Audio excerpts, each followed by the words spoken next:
Welcome to lesson 11, just one more lesson to go. In this video, I will focus only on this part of the lesson's aim, identifying 3 major aspects of carnality we must overcome and how to do so.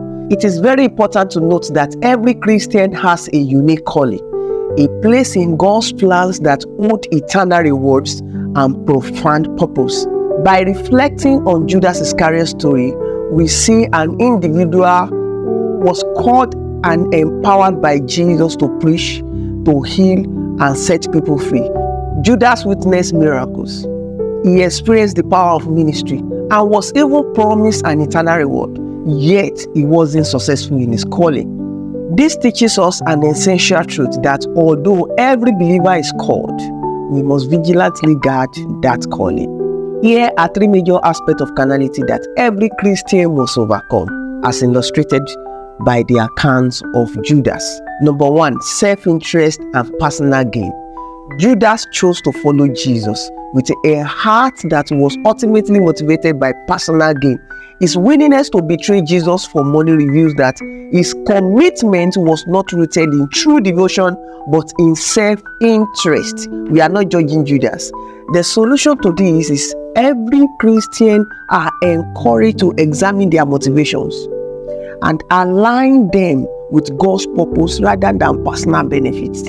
To counter self-interest, believers should focus on the promise in 1 Corinthians chapter 2 verse 9, which assures that God has prepared far greater blessings for those who genuinely love Him. The second one is yielding to temptation and devil's influence. Judas allowed his heart to harden despite repeated warnings, yielding himself to become an instrument of betrayal.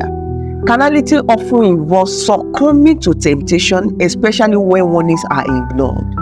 James chapter 4 verse 7 to 8 provides guidance. Believers are to submit to God, resist the devil, and draw near to him. Resisting temptation and seeking closeness to God helps Christians avoid the trap of carnality and maintain loyalty to Christ. The third one is worldly sorrows versus godly repentance. After betraying Jesus, Judas felt remorse but did not experience godly repentance.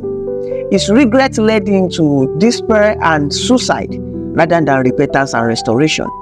This reveals a form of carnality where sorrow is self-centered and lack transformation. So it is therefore good for every Christian to seek godly sorrow, which leads to repentance and spiritual renewal, as stated in 2 Corinthians chapter 7 verse 10.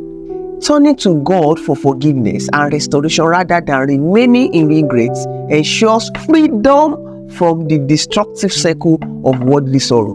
Christians can overcome these carnal weaknesses by focusing on sincere love for God, resisting the devil's temptation, and embracing true repentance. I hope you are blessed.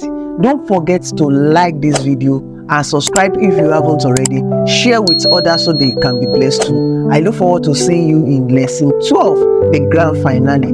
God bless you. Stay blessed. Jesus is Lord.